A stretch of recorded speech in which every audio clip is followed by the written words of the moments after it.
Hey guys, welcome back to your Lake Fork Guide. Got another episode of the Guides Network, our super in-depth instructional, where we go deeper than anybody else is willing to, giving you more in-depth instruction than you'll find anywhere else in the world of bass fishing. Got my new buddy, my new pal, my new partner in crime, Mr. Steven behind me. He's back there. We've had a day. We've been kind of whacking him, so he's going to keep trying to catch him because he doesn't want to let up on him. But I'm going to come to you today, talk to you about probably my favorite wintertime technique there is. I don't know if it's my favorite, but it certainly seems to be my most dependable, no matter how bad the weather gets in the winter. We'll talk about fishing that cold water chatterbait.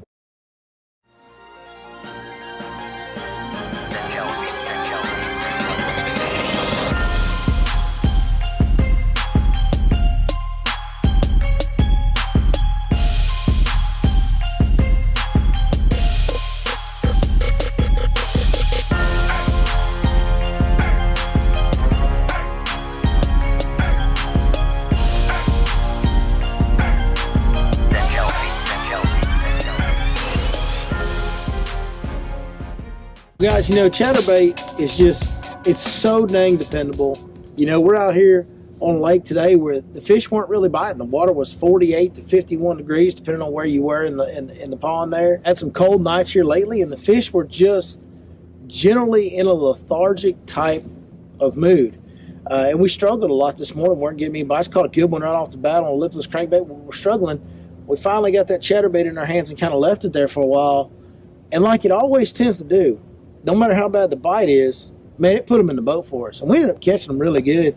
Got a couple big bites and caught plenty of numbers on a day when we probably shouldn't have. So it's just an attestament to the chatterbait just works no matter what. Like, I'm going to try not to repeat myself too much here, but you just have to fish it. Like, when the water's cold, it doesn't matter. Grass, no grass, whatever. I like it best around grass. We'll talk about that in a minute. But it just works day in, day out, better than just about anything else you could throw when the water gets cold. All right, let's dig into it. Let's start right here on gear. Give you my setup first. The rod is really important, and this setup's really important. And I'm going to tell you guys, the way that I do it is the quote-unquote wrong way. The correct way to throw a chatterbait setup is going to be like a medium-heavy rod to a medium-action rod, like a cranking rod, and fluorocarbon line, 15, 17-pound fluorocarbon line. Like, that's the right way to do a chatterbait, because you can jerk it away from them on this setup that I got here. But I'm in East Texas. I fish a lot of grass. A chatterbait shines in grass better than it does anywhere else. So I'm always ripping this bait out of grass. For that reason, I've had to modify the way that I set the hook on a chatterbait fish, and I had to beef up my gear to make me more efficient in this grass. So all that being said, of course, you know I'm using the 6th Sense Lux Series rods. If you guys want to purchase anything from 6th Sense Fishing, be sure you check that website out. It's linked below, and go in there, and when you get on the checkout screen down there, there's a promo box down there. Punch in the code Your Lake Fork Guide. You'll get a 10% discount on all orders, including these rods, which are some bad dudes, I'm telling you. All right, 7.3 heavy is the 6th Sense Lux rod model that I'm using. Now, it says heavy and it says fast action on the tip. It does have a little bit more tip, which is important. You can't just have a broomstick, guys. You need a little bit of tip. And we'll talk about that later when we talk about how we set the hook. I'm using 50-pound braid, and I'm using a medium gear ratio reel. The reason I'm using a medium gear ratio reel is there's times when that grass is real high, and I got to try and keep it on top of that grass, and I got to be able to go fast. But there's times when I'm fishing deep grass edges, and I got to be able to go real slow. And that middle of the road ratio allows me to go up and down as easily as possible as far as speed goes. The braid is real important to me for what I do. Ripping it out of grass, you're just going to be a lot more efficient. If you fish it on fluorocarbon, you're going to spend a lot of time reeling your bait in with junk all piled up on it, and that's just a wasted cast. And so if you can keep your bait clean more often because you got braid and you can rip out the grass better, well, that's going to equate to more fish catches because you got your bait in a strikeable position a higher percentage of the day. All right, let's talk about the baits themselves. Use a couple different brands of chatterbaits, use a couple different brands of trailers. I used to be kind of a one-trick pony on the trailer, but I have since seen the light and varied my trailer appearances a little bit. A couple different chatterbait brands. Let's talk about brands of chatterbaits first. The Z-Man, what's it called? The jackhammer. The Evergreen Jackhammer by Z-Man. Man, that's a bad dude. It's got teeth marks. Look here. You think they've been chewing on that thing a little bit, boys? Huh? They've been getting after it. Look, this is a really expensive bait. It's like $20 retail or whatever it is, $18. Crazy expensive for a chatterbait, but it works. It's a really good bait, and so I buy it. Another one that I use, it's called Japanese Underground. I believe you can find them on Tackle Warehouse. If you look hard enough around some of the retail stores around Lake Fork, you might find them. Japanese Underground, another good bait where you can see, now I haven't used this one very much, but you can see how the blade is chipping the paint off the head. That's a big deal. If your chatterbait's being used a lot and you're not chipping paint off your head, you know, I don't like them as much as the ones that do, because that makes that sound, that chattering sound that makes chatterbait so effective. Now, there is a time and place for a little more erratic action, and maybe you don't want all that noise.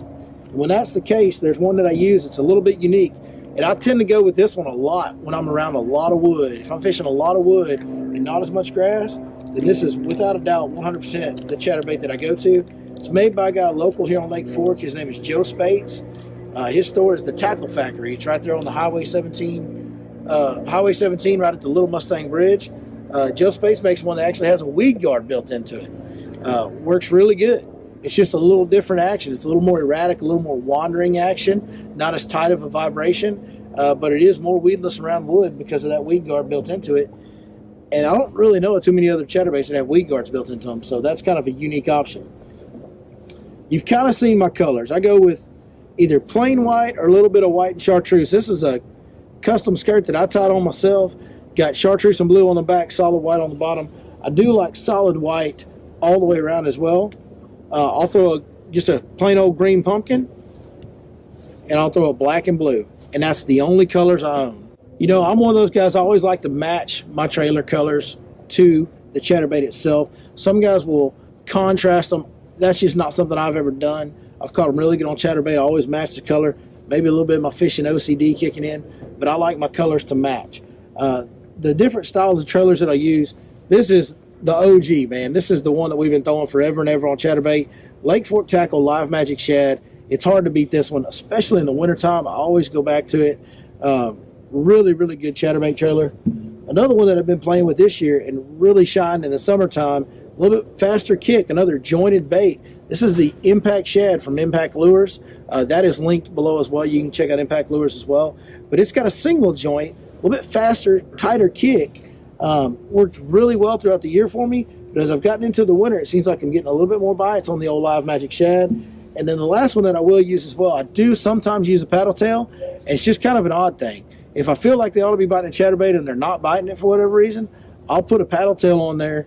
And sometimes it works and I get bites. It's just something, a little different look for them. And the paddle tail that I use is going to be Smash Tech Custom Baits, Smash Tail Junior. If I want a big profile, I'll throw the regular Smash Tail, but usually it's the junior size. Again, matching the colors, either black, blue, green pumpkin, or white color. This is white ice right here on the white baits. All right, so that's all the gear. Let's talk about areas. And areas can vary depending on what lake you're on. And there's really not necessarily a bad place to throw a chatterbait. Predominantly, I throw it in shallow water. I'm almost always using a 3/8 ounce. Today was a little bit unique circumstance, though. I do use a half ounce sometime. Today was one of those days where we used a half ounce chatterbait. We had some deeper grass edges that we were working these chatterbaits down the edge of this deeper grass out in 6-7 foot of water. In that situation, I wanted that bait to get down. I was slow rolling it, trying to get it down a little bit, so we were using the half ounce chatterbaits. But most of the time, I'm using 3/8. Now, today it was all about edges. Grass edges were the deal today. For me, the two places that I really key in on, especially in the wintertime, I'm always wanting to be around grass if I can. And when I'm around grass, I look for edges, and I look for channel bends or little ditches and drains that have bends to them, or where a drain meets a creek channel.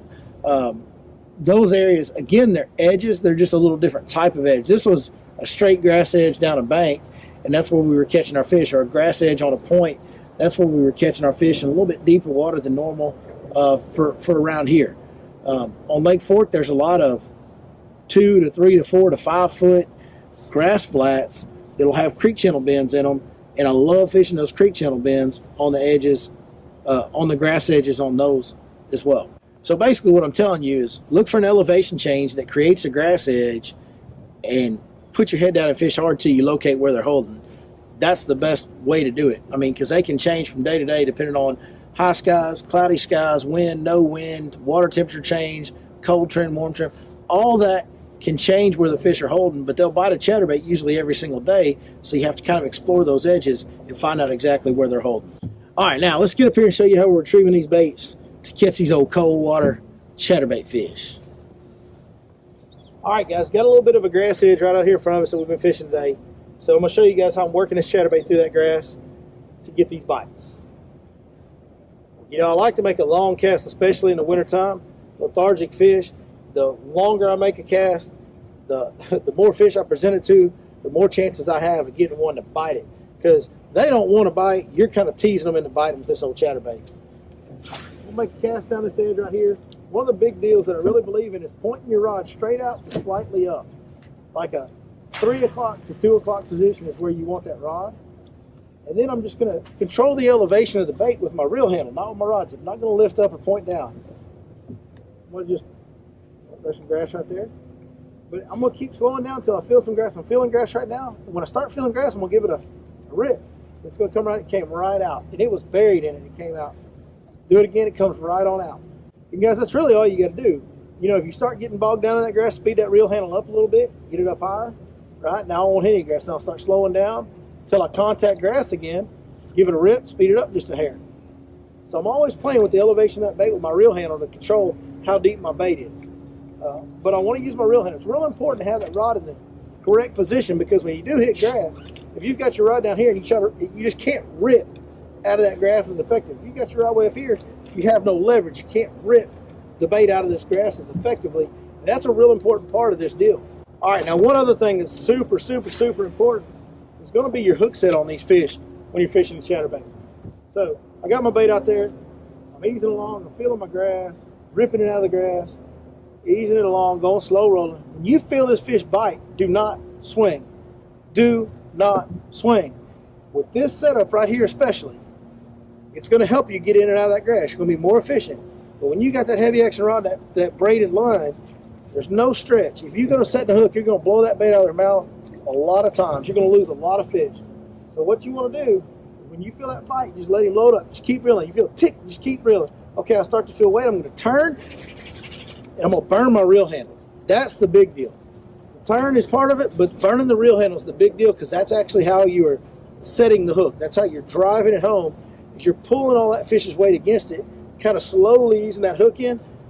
But you really want to grind that reel to get that hook in. You know, chatterbait, especially that old Z-Man jackhammer, it's got a big old hook in it. So once you got that hook in them, you can horse them to the boat, flip them in, as you'll see like I did today.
Alright guys, that's how I fish a chatterbait. You saw some of the fish we caught today.